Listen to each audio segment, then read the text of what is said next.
The Democrats be wise not to celebrate too early about their perceived results of the upcoming midterm elections. Hey everybody, welcome back to the center lane of political discussion. For those of us in the middle, compromise not a bad thing.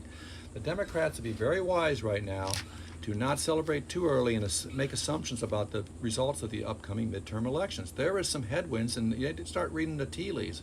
First off, the progressives versus the moderate Democrats are starting to really grind against each other, and it's becoming very noticeable, and that causes friction, that causes the lack of party unity, and that can cause the lack of not getting the results you had planned to get.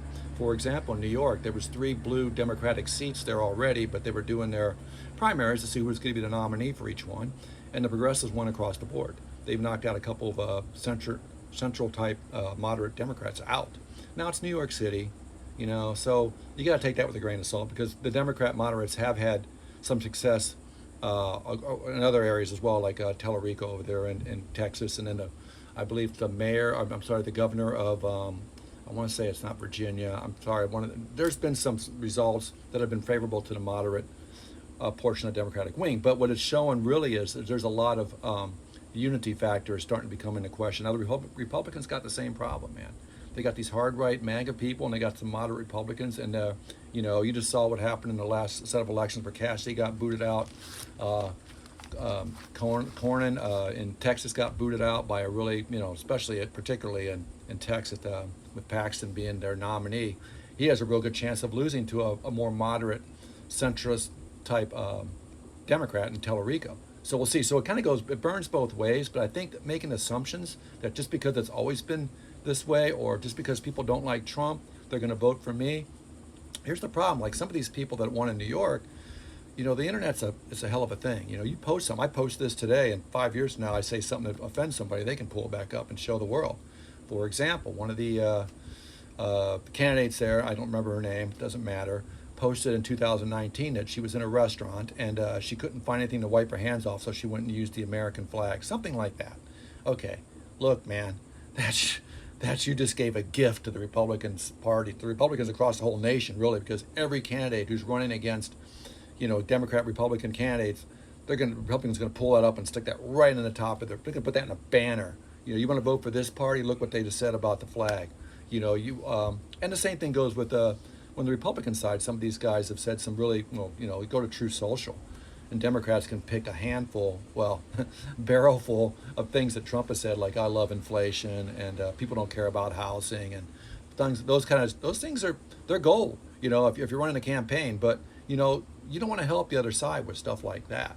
We want to defund the police. The candidate for governor who's leading over there in Wisconsin, progressive, has some things about defunding the police. Now she's trying to backtrack on that, but it's on the internet, man.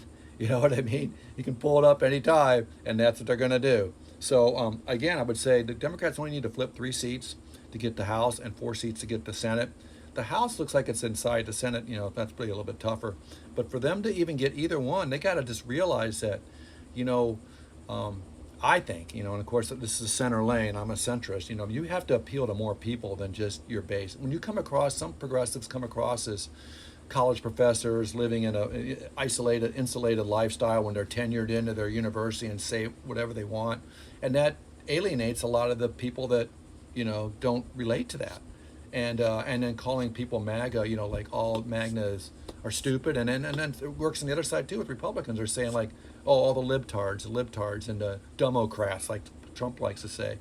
That alienates people in the middle, man. I see it around the people that I know. I see it with my wife, and she's really a good bellwether for me, because she voted for Trump in 2016.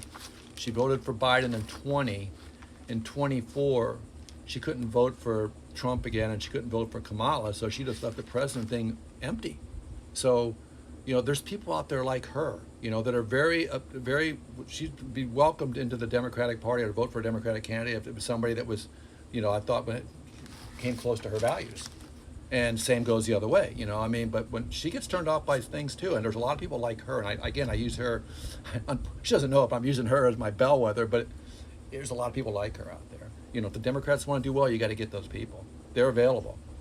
So anyways, that's all I got for today, guys. Really enjoy your comments down below. I really appreciate that a lot, and I hope to talk to you guys real soon.